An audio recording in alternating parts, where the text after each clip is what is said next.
சொல்லுங்க பாலு சார். பாலு காலிங்னு வந்தது.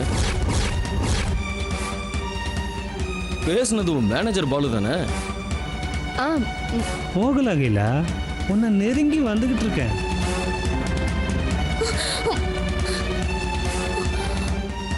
எவனோ ஒரு டிரைவருக்காக டிஜிபி மூலியமா நான் அசிங்கப்படுத்திட்டல, அதுக்காக நீ இன்னைக்கு சந்தோஷப்படலாம்.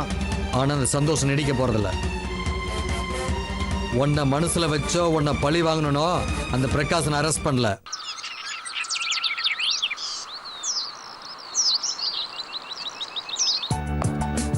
அங்கிள். என்ன பிரேம், கிளம்பியாச்சா? அங்கிள், நான் அப்படியே கிளம்புறேன். லக்கேஜ் மட்டும் எடுத்து. Okay okay Prem. என்ன பிரேம், கிளம்பியாச்சா? வந்த வேலை முடிஞ்சது, அதான் கிளம்பிடலான்னு. ஓ, ட்ரெயின் எங்க போற? கோயம்புத்தூரா மேட்டுப்பாளையமா? மேட்டுப்பாளையம் தான். சரி வா, நான் உன்னை அப்படியே மேட்டுப்பாளையத்துல டிராப் பண்றேன். என்னம்மாயா, நான் கிளம்புறேன்னு உடனே கிளம்புங்கிற மாதிரியே சொல்லிட்டு இருக்கேன். ஏதோ ஒரு 2-3 நாள் இருந்துட்டு போன்னு சொல்லுவேன்னு எதிர்பார்த்தேன். என்ன பிரேம், இது உன் வீடு, நான் சொல்லிதான் நீங்க தங்கணுமா? ஒரு வாரம் கூட இரு, யாரும் உன்னை வேணான்னு சொன்னா? இல்ல இட்ஸ் ஓகே. நாளைக்கு நான் ஆஃபீஸில் ஜாயின் பண்ணி ஆகணும். இன்னொன்று அம்மா வேற அங்கே தனியாக இருப்பாங்க, அதான் யோசிக்கிறேன்.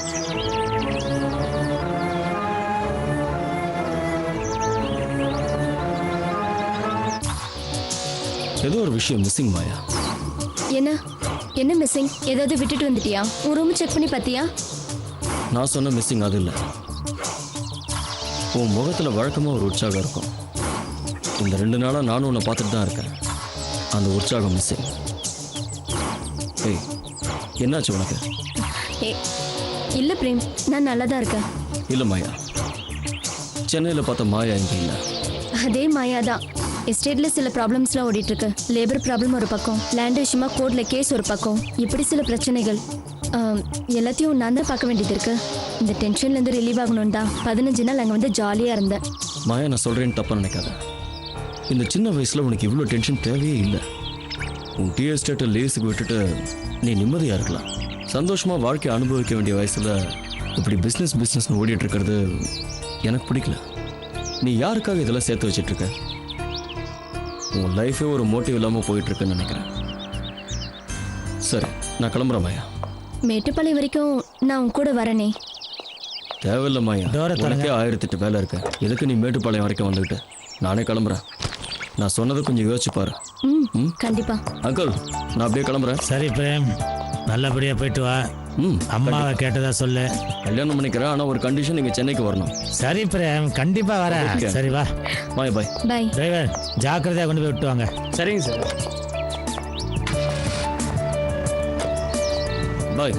வாங்க தம்பி.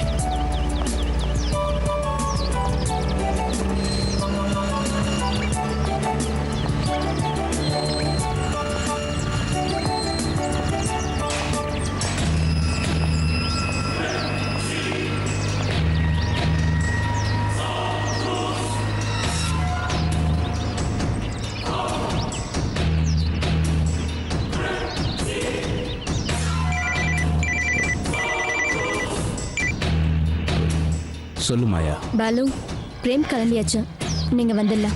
அப்பாடா, ஒரு வழியா கிளம்பிட்டானா? இங்க 3 நாளா நான் கஷ்டத்தை ரொம்ப அனுபவிச்சிட்டேன். நான் நினைச்ச மாதிரி என்னால இங்க இருக்கவே முடியல.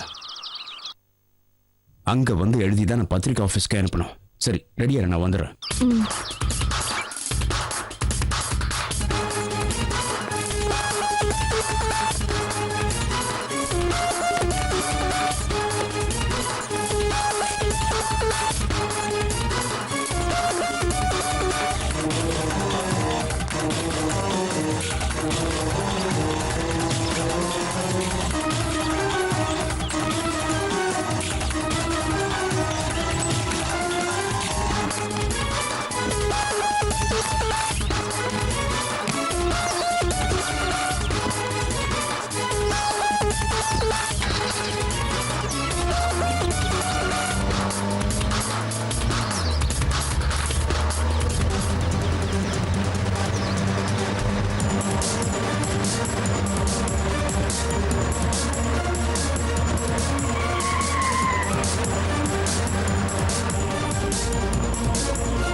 சொல்லுங்க வசந்தி. பிரேம் எங்க இருக்கீங்க?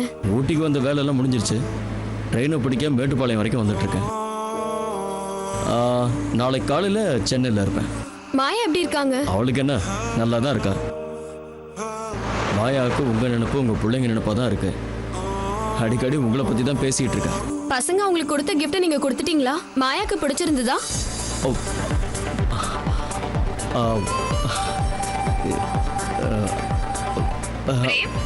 கொடுத்துட்டேன் வசந்தி. சரி, மாயா அதை பார்த்து என்ன சொன்னாங்க? ஆ, ஆ, அவளுக்கு ரொம்ப பிடிச்சிருந்தான். ஃபோனில் சொல்ல முடியாது, நேரில் வந்து சொல்கிறேனே வசந்தி. ம், உண்மையிலேயே அந்த கிஃப்ட்டை பார்த்து ரொம்ப சந்தோஷப்பட்டேன். நாளைக்கு ஆஃபீஸ்க்கு வாங்கல, எல்லாத்தையும் சொல்கிறேன். நான் காலையில் வந்துடுவேனே. சரி பிரேம், நாளைக்கு ஆஃபீஸ்ல மீட் பண்ணுவோம். ஓகே, பாய்.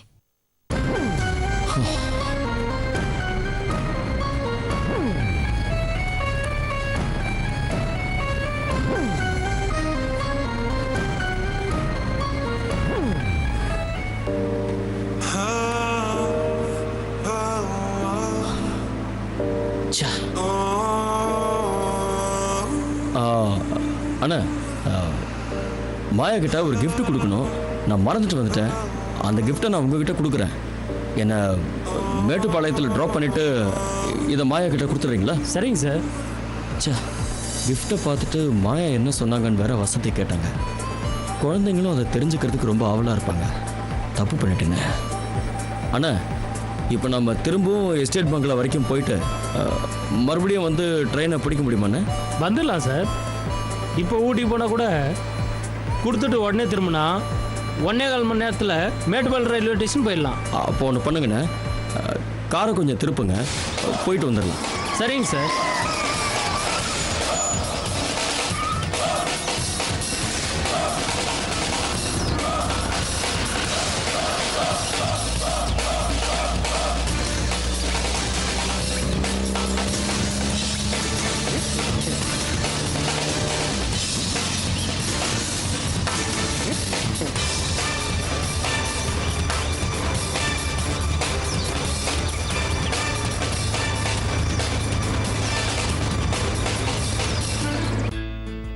ஏய் லட்சுமி, சட்டை ரெடியா? ரெடிங்க.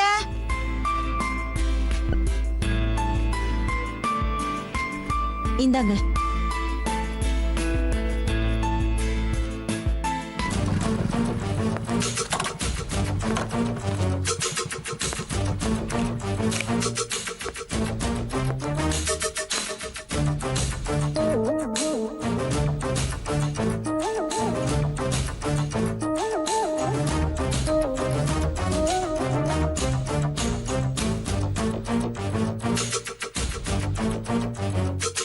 லட்சுமி, உன் தம்பி வந்திருக்கான்.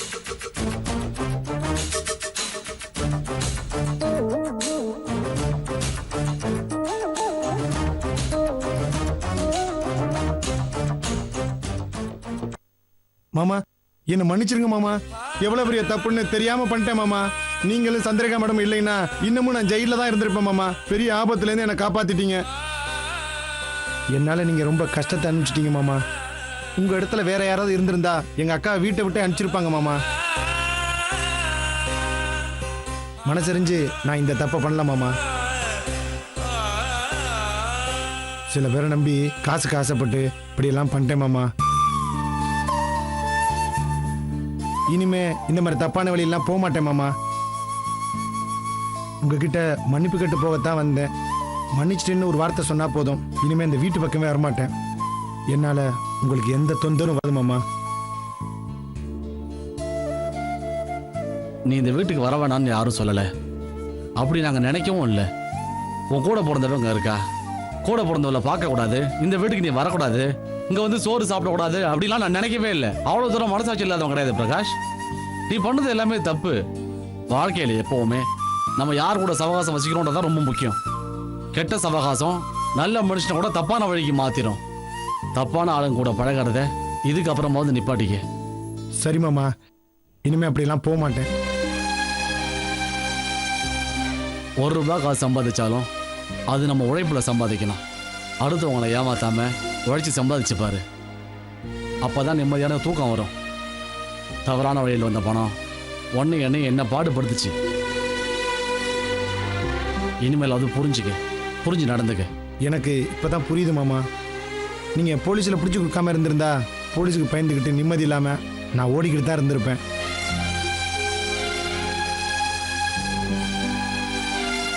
இந்த பிரச்சனைக்கு ஒரு தீர்வே இல்லாம இருந்திருக்கும். நீங்க போலீஸ்ல பிடிச்சி கொடுத்தப்போ ஆரம்பத்துல உங்க மேல எனக்கு கோபம் இருந்துச்சு தான். ஆனா இப்ப நீங்க பண்ணதான் சரின்னு நான் புரிஞ்சுக்கிட்டேன் மாமா. என் புள்ள எப்பவுமே நல்லதுதான்ப்பா செய்வான். அவன் மனசு அப்படி. நானும் உங்களை புரிஞ்சுக்காம தப்பு பண்ணிட்டேங்க. தம்பி மேல இருக்கிற பாசத்துல உங்களை தப்பா புரிஞ்சுக்கிட்டேன். என்னை மன்னிச்சிருங்க. எதுக்கு லட்சுமி மன்னிப்பு கேட்குற? நான் என்ன மூணாவது மனுஷனா நீ வந்து என்கிட்ட மன்னிப்பு கேட்கறதுக்கு? நான் உன் சொந்தக்காரங்க ஏன் சொந்தக்காரங்கன்னு என்னைக்கும் பிரித்து பார்த்ததே இல்லை.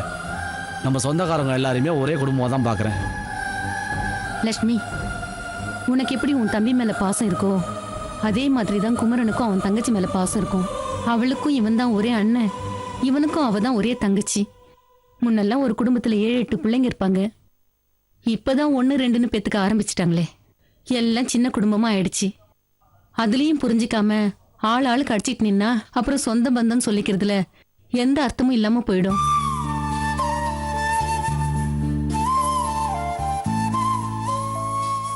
வசந்தியை பத்தி நீ தப்பா நினைச்சிட்டு இருக்க.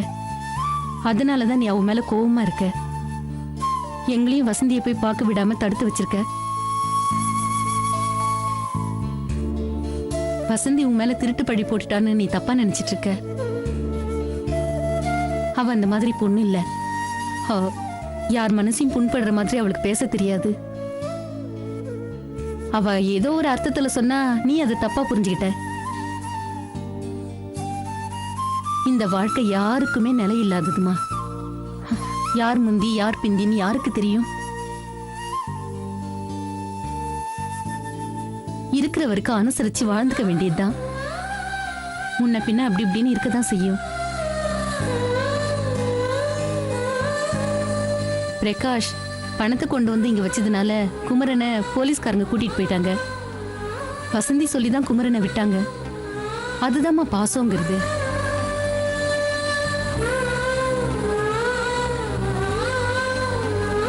நாம யாரும் போய் அவளை பாக்காட்டி கூட வசந்தி அதை மனசுலயே வச்சுக்கல.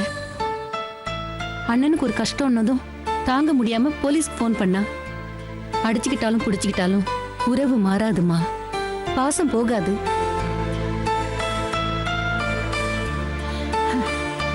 எப்படியும் நீ வசந்தி புரிஞ்சுக்கிட்டா சரிதான்.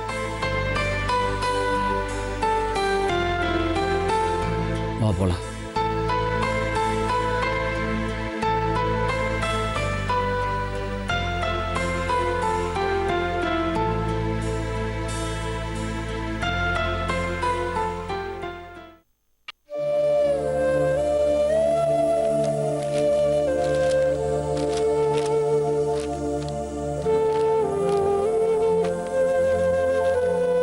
என்ன வசந்தா, அப்படி என்ன அதுல பிரமாதமா எழுதியிருக்கு? இப்படி பரபரப்பா தேடி தேடி படிக்கிற? யாரோ பாவனான்னு ஒரு பொண்ணு ஒரு கை ஓசைன்னு ஒரு தொடர்கதை எழுதிட்டு இருக்கா. 2 வாரமா தொடர்ந்து படிச்சிட்டு இருக்கேன். ஓஹோ, அந்த அளவுக்கு சுவாரஸ்யமா இருக்கா? சுவாரஸ்யம் மட்டும் இல்லைங்க, இந்த கதையை படிச்சா நம்ம பையன் பாலு வாழ்க்கையில நடந்த மாதிரியே இருக்கு.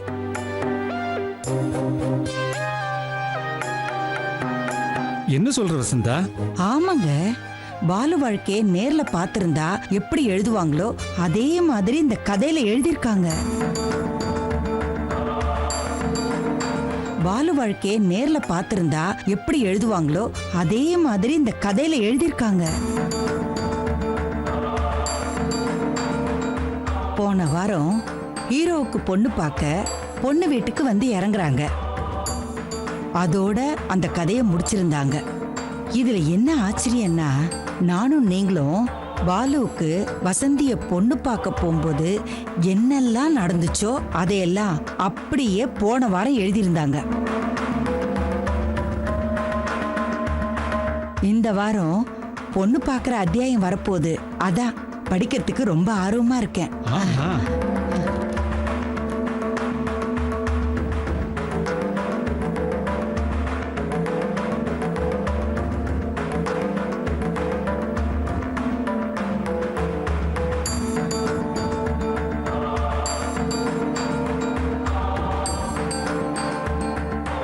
சந்தேகமே இல்லைங்க.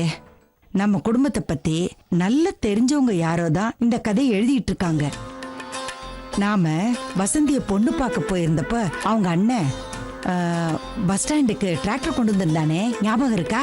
ஆமா, நான் வேலை பார்க்குற முதலாளி புதுசா வாங்கியிருக்கிற டிராக்டர் இது, வாங்க போலான்னு அந்த டிராக்டர்ல தானே நம்ம எல்லாரையும் வீட்டுக்கு கூட்டிட்டு போனா. ஆமா, எனக்கு கூட நல்லா ஞாபகம் இருக்கு. அதை அப்படியே இந்த கதையில எழுதியிருக்காங்க. அது மட்டும் இல்லைங்க, நாம அவங்க வீட்டுல போய் உக்காந்துருக்கும் போது வசந்தி வெக்கப்பட்டு பயந்து பாலு பார்க்க வர மாட்டேன்னு அடம்பிடிச்சா. ஆ, நான் தோட்டத்து பக்கம் போய் அவளை சமாதானப்படுத்தி கூட்டிட்டு வந்து உட்கார வச்சேன். ஆமா, நல்லா ஞாபகம் இருக்கு எனக்கு. இந்த கதையிலையும் பையனோட அம்மா தான் அந்த பொண்ணை சமாதானப்படுத்தி கூட்டிட்டு வந்து உட்கார வைக்கிறா. எனக்கு ரொம்ப ஆச்சரியமா இருக்குங்க. ஆமா, இது ஏன் என்கிட்ட 2 வாரமா சொல்லாம இருந்த? சில சம்பவங்கள் எல்லார் வாழ்க்கையிலயும் நடந்திருக்கும். யதார்த்தமா இந்த கதை அந்த மாதிரி அமைஞ்சிருக்கேன்னு நினைச்சு விட்டுட்டேன். ஆனா என் உள் மனசுல நம்ம வாழ்க்கையில நடந்த மாதிரி இருக்கேன்னு தோணிக்கிட்டே இருந்துச்சு. சரி, 3வது வாரத்தை படிச்சுட்டு முடிவு பண்ணிக்கலான்னு அமைதியா இருந்துட்டேன். நீ சொல்றது எனக்கே ரொம்ப ஆச்சரியமா இருக்கு வசந்தா. நம்ம வாழ்க்கையை யாரோ நேர்ல பார்த்த மாதிரி எழுதுறாங்கன்னு சொல்ற, யாரா இருக்கும்? அதாங்க எனக்கும் புரியல. அது இல்ல வசந்தா, ஒருவேளை வசந்தியே அவ வாழ்க்கையில ஏற்பட்ட சம்பவங்களை பத்தி எல்லாம் ஃப்ரெண்ட் யார்கிட்டயாவது சொல்லியிருப்பா.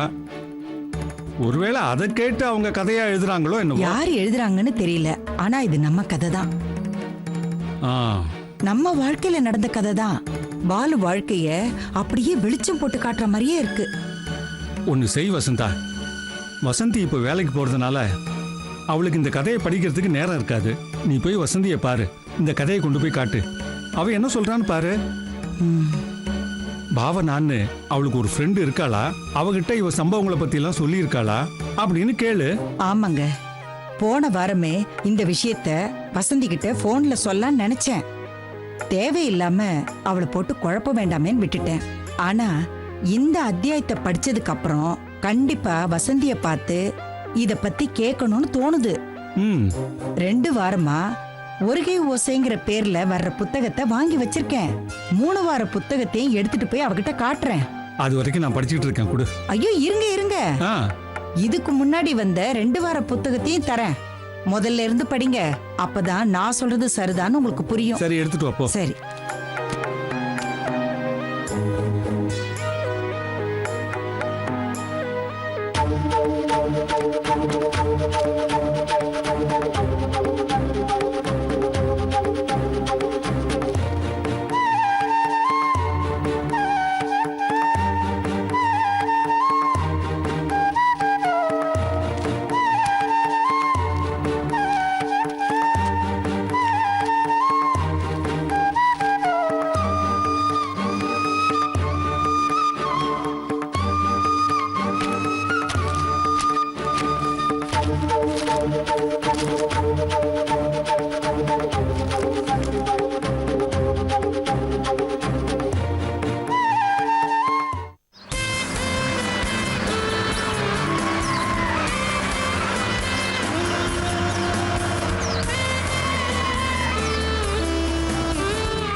வாங்க பாலு. சாரி, நான் உங்களுக்கு ரொம்ப ட்ரபிள் கொடுத்துட்டேன். வேண்டாம் ஐயா, இனிமே எதுவும் பேச வேண்டாம். என்னோட தனிமைக்கு டிஸ்டர்பன்ஸா இருக்க எதையுமே ஏத்துக்க நான் தயாரா இல்ல. இப்படி ஒரு டென்ஷனான வாழ்க்கை வேண்டான்னு தான் எல்லாத்தையுமே விட்டுட்டு ஒதுங்கி இங்க வந்திருக்கேன்.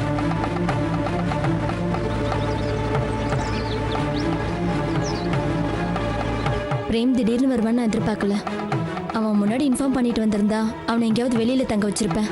இதுக்கெல்லாம் காரணம் பிரேம் இல்ல, நீதான் தேவையில்லாம சென்னைக்கு போய் எல்லாரையும் பார்த்துட்டு வந்திருக்க. இங்க பாரு மாயா, நீ போனது டெண்டர் முடிக்கிற வேலை தானே, அது கூட மேனேஜர் அனுப்புனா போதும்னு சொன்னல. ஆனா நீதான் கேட்காம போனவ வேலையை மட்டும் முடிச்சுட்டு வந்திருக்கலாம்ல. சரி, பிரேம் வீட்டுக்கு போன அவன் உன் சொந்தக்கார, அதோட வந்திருக்க வேண்டியது தானே. புரியுது பாலு, நீங்க எதை நினைச்சு இப்படி பேசுறீங்கன்னு தெரியுது.